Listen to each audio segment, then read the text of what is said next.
सीमांचल के जो फोकट में जो नेता बने हुए हैं वो लोग ये सब कहते हैं। हाँ बिल्कुल फोकट में नेता बने हुए हैं, इन लोगों को तो कुछ करना नहीं है, बीजेपी जीत ना जाए, सिर्फ इसी पैटर्न पे वोट मांगते हैं। मुसलमान भाजपा को मतलब कि भाजपा के डर से अराजक को वोट करता है, तो डरने उड़ने की जरूरत नहीं है, बल्कि आप अल्लाह से डरिए। ये पार्टी वार्टी भाजपा ताजपा से डरने की जरूरत नहीं है, आप हमको वोट करिए। बीजेपी को वोट करते हैं वो लालू से डरते हैं। अच्छा, जो लालू से डरते हैं, लालू का जंगलराज से डरते हैं, वो बीजेपी को वोट करते हैं। क्या कितना डर निकाल पाए हैं? हिंदू में राजद का डर और मुसलमान में भाजपा का डर।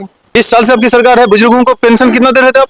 400 रुपया, वो भी बढ़ा के 1100 कर यार तो प्रधान का डर है, जनसुराज का डर है कि मोदी जी 10,000 टका भेजने वाले हैं 15 तारीख को। वो तो ये लीगल घुस हुआ। अच्छा, ये लीगल घुस हुआ। ये तो जिस तरह से वो 15 लाख भेज रहे थे ना, 15 लाख देना चाह रहे थे, तो 15 लाख नहीं, ये 10,000 दे रहे हैं। आप बताइए कि 10,000 रुपया सभी महिलाओं को देने के लिए कितना लोन लेना पड़ा होगा बिहार सरकार को, ये भी देख लीजिए। रेबड़ी, मोदी जी का जो टर्न है रेबड़ी, तो मोदी जी खुद बताएं कि रेबड़ी है कि क्या है। एक बार भाजपा को हराने वाला एमआईएम बना था।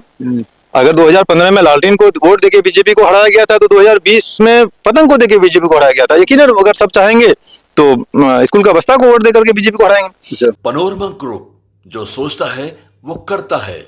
एक समय एक दौर में एआईएमआईएम पार्टी को सीमांचल में एक नई पहचान भी उस पार्टी को दिलाई, मगर वक्त ऐसा रहा कि इनको टिकट मिला नहीं। उसके बाद आज 2025 का विधानसभा का चुनाव जो है वो बिल्कुल नजदीक आ चुका है, और ऐसे में जो प्रत्याशियों की लिस्ट है ना वो लंबी होती जा रही है, जिसमें से एक नाम इनका भी आ रहा है। और अब आप पूरी तरह से जनसुराजी हो गए। बिल्कुल पूरी तरह से जनसुराजी है। एआईएमआईएम का अब दिल में, नाम में, चेहरे में, हर जगह से नाम खत्म हो गया। बिल्कुल पूरी तरह से खत्म हो गया है, क्योंकि उस वक्त भी हम लोग एमआईएम में अगर काम कर रहे थे, तो एक चूंकि बिहार में और खास करके सीमांचल में एनडीए इंडिया के खिलाफ में कोई तीसरा विकल्प नहीं था। विकल्प के अभाव में हम लोग एमआईएम का काम कर रहे थे। और जब जनसुराज जैसी पार्टी आई, प्रशांत किशोर जैसे लोग जब मैदान में आए, तो हम लोग को लगा कि नहीं, इससे बेहतर विकल्प है नहीं, क्योंकि बिहार में सरकार बनाना है। एमआईएम और बीजेपी तो एक ही पैटर्न में काम करती है, तो इसलिए हम लोग का वो सरकार बनाने का कोई लक्ष्य था नहीं उनका, सिर्फ चंद सीट जीतना था, और लोगों ने जिता भी दिए। और जब बेहतर विकल्प आया तो हम लोग पहला तो सवाल आपसे यही कि एआईएमआईएम क्या नफरत की राजनीति करती? नफरत की नहीं करती। जो मोदी जी करते हैं वही अवैसी साहब करते हैं। बिल्कुल 80 और 20 का खेल करना है।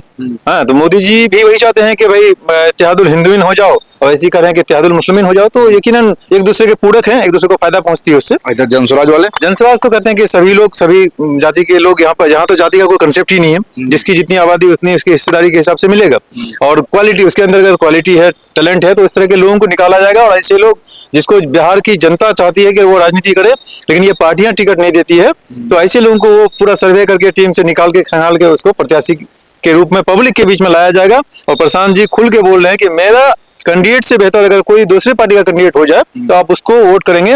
यकीनन ये बात तभी बोल सकते हैं जब वो अपने कैंडिडेट को बढ़िया से खंगाल लिए। 243 सीट में लड़ना है, हो सकता है कि कहीं उनका चुना हुआ कैंडिडेट खराब हो या उससे अच्छा दूसरे का कैंडिडेट हो, तो इतना नाप तोल के, इतना वजन के साथ कोई प्रशांत किशोर के अलावा किसी की और दूसरा कोई नहीं बोल सकता। कैसे होगा 82 में? क्योंकि 82 में तो ऐसा क्षेत्र है जहाँ पर मुस्लिम आबादी ज्यादा है। चुना चुना कभी कभार एक आध बार भाजपा किसी तरह से, पता नहीं कैसे भी हो, लेकिन जीती भी है।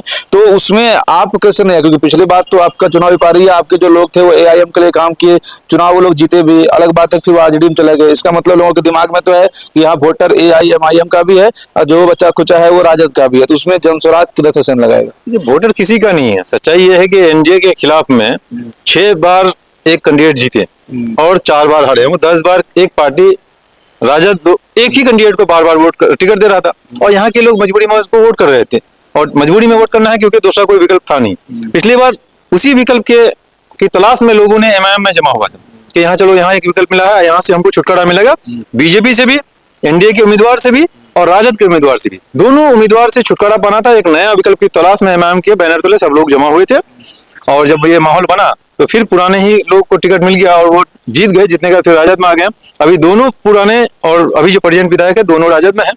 दोनों की लड़ाई में फायदा आपको होगा। दोनों की लड़ाई है, और एक आदमी 6 बार का विधायक है और एक आदमी 2 बार का है। उनके पिताजी 2 बार हैं, तो 6 और 4 10 बार से वही लोग विधायक बने हुए हैं। एआईएमआईएम से जनता भी तो क्यों देखेगी ना कि वोट तो पतंग को दिए थे, बाद में आप लालटेन हो गए। नहीं, जनता तो नाराज है ही, लेकिन आखिर जो टिकट दिया था, जिन पर भरोसा किया गया था कि एक नए लोगों को हम राजनीति देंगे, क़यादत देंगे, लीडरशिप पैदा करेंगे, वो लीडरशिप पैदा नहीं किए, बल्कि काम कोई और किया। लोगों की चाहत कुछ और थी कि हम नया विधायक बनाएंगे, लेकिन उन्होंने भी इंसाफ नहीं किया। अवैसी साहब भी इंसाफ नहीं किए, कार्यकर्ताओं में से किसी को टिकट नहीं दी। वो चाह रहे हैं कि हमको इंसाफ नहीं करना है, वो सिर्फ मोदी और आदमियों को बुला बुला टिकट दिए थे। क्या लगता है वो मोदी और योगी से इंसाफ की उम्मीद करने वाला आदमी खुद अपने लोगों के साथ, अपने कार्यकर्ता के साथ इंसाफ नहीं किए। वो सिर्फ चिल्ला चिल्ला के मोदी, मिस्टर मोदी बोलेंगे और मोदी से इंसाफ की उम्मीद करते हैं। अपने खुद इंसाफ करने की जब वक्त आया तो उन्होंने इंसाफ नहीं किया। फिर भी बायसी के लोगों ने लब्बैक करके उनके फैसले पर वोट किया, जिताया, लेकिन जीतने के बाद फिर दोबारा वो खबर खरीद लेने नहीं आए। समीकरण ये है कि पिछली बार जब एआईएम वाले को लोगों ने वोट दिया, यानी कि राजद को नकार दिया, फिर वो राजद में चले गए तो लोगों को बड़ा तकलीफ हो गया। तो ये जो बैलेंस वोट बैंक है वो आपका है? नहीं, देखिए, बायसी में 80% लोग बदलाव हो जाता है। पूरे बिहार में 60% लोग बदलाव चाहता है, लेकिन बायसी में 80% लोग बदलाव चाहता है, क्योंकि 45 साल से वही दो परिवार ही राजनीति में हैं। वही दो लोग हैं, वही दो ही परिवार राजनीति में है। जिस तरह से पूरे बिहार में 1250 परिवार राजनीति में है, तो बायसी में 2 परिवार राजनीति में है। तो इससे हाजी सुभान या सैयद हुकूमत, बिल्कुल 2 परिवार है, उनके पिताजी भी विधायक रहे थे। तो 2 परिवार से उब करके एक प्लेटफॉर्म नया बनाया गया था, नई उम्मीद के साथ एक घर बनाया गया कि जहां पर हम लोग अपना घर बनाएंगे, बसाएंगे। लेकिन उसको आगे ये दोनों की रणनीति से और अवैसी साहब, अख्तर इमाम की रणनीति से इस घर को कुचल दिया गया था। और कुचलने के बाद फिर ये राजद में आ गया है। अब राजद में आ गया तो दोनों अपना ये बोल रहे हैं कि हम काम नहीं किया, वो बोल रहे हैं कि हम नहीं किया, उन लोग का चल रहा है। लेकिन इसी बीच एक जनसुराज आती है। जनसुराज पूरे बिहार में जमीन पर घूम घूम करके एक अच्छे लोगों की एक टीम बनाता है कि नहीं, एक बार बिहार को बदलने के लिए जिसके सीने में दर्द है वो आए। पिछले बार तो सिर्फ हम लोग बायसी बदलना चाह रहे थे, अब बिहार बदलने की भी उम्मीद है। यकीनन बायसी बदलेगा तो बिहार बदलेगा। बायसी में नया कैंडिडेट होगा तो बिहार में भी नई सरकार होगी, नया सीएम होगा। मुसलमानों को भरोसा होगा प्रशांत जी पर? क्यों नहीं होगा? तो कहते हैं ना कि हमारा जो भाजपा हराएगा हम उसी को वोट देंगे। नहीं, भाजपा को यकीनन, पिछले बार भाजपा को हराने वाला एमआईएम बना था। अगर 2015 में लालटेन को वोट देके बीजेपी को हराया गया था, तो 2020 में पतंग को देके बीजेपी को हराया गया था। यकीनन अगर सब चाहेंगे तो स्कूल का बस्ता को वोट देकर के बीजेपी को हराएंगे। तो मकसद तो बीजेपी को अगर हराना ही है, लेकिन यहाँ पर एक मकसद और भी छुपा हुआ है। मानो कि दिल में ये बात बैठा रहता है कि भाजपा हराओ, बाकी जिसको वोट ये जो सीमांचल के जो फोकट में जो नेता बने हुए हैं, वो लोग ये सब कहते हैं। हाँ, बिल्कुल फोकट में नेता बने हुए हैं। इन लोगों को तो कुछ करना नहीं है, बीजेपी जीत ना जाए, सिर्फ इसी पैटर्न पर वोट मांगते हैं। क्योंकि आबादी इतनी है, मुसलमानों की आबादी हमारे विधानसभा में 2 लाख मुसलमान आबादी है, 2,94,000 वोटर है, जिसमें 2 लाख मुसलमान है। तो इनको सिर्फ एक ही डर दिखा के वोट। राम जी भी तो कहते हैं मन से कि मुसलमान भाजपा को, मतलब कि भाजपा के डर से राजद को वोट करता है। तो डरने उड़ने की जरूरत नहीं है, बल्कि आप अल्लाह से डरिए। ये पार्टी वार्टी भाजपा ताजपा से डरने की जरूरत नहीं है, आप हमको वोट करिए। बिल्कुल उसी तरह से बहुत लोग जो बीजेपी को वोट करते हैं वो लालू से डरते हैं। अच्छा, जो लालू से डरते हैं, लालू का जंगल राज से डरते हैं, वो बीजेपी को वोट करते हैं कि हमको भाई वो जंगल राज नहीं चाहिए, भले ये अफसर राज चलेगा, सुशासन बाबू का राज चलेगा। जो आदमी बीजेपी को वोट करते हैं वो लालू से डर के करते हैं ज्यादातर लोग, और जो बीजेपी से डरते हैं वो लालू को वोट करते हैं। इसी का तो विकल्प है जनसुराज। जनता के दिल का डर निकाल रहे हैं हम लोग। बिल्कुल एक विकल्प दे रहे हैं, डर नहीं निकाल रहे, ये विकल्प दे रहे हैं कि आप आइए, नए घर में आइए और सब मिलकर एक नया घर बनाते हैं। यकीनन ये घर अच्छा होगा तो फिर सब कुछ अच्छा हो जाएगा। तो जनता के दिल से कितना डर निकाल पाए? हिंदू में राजद का डर और मुसलमान में भाजपा का डर?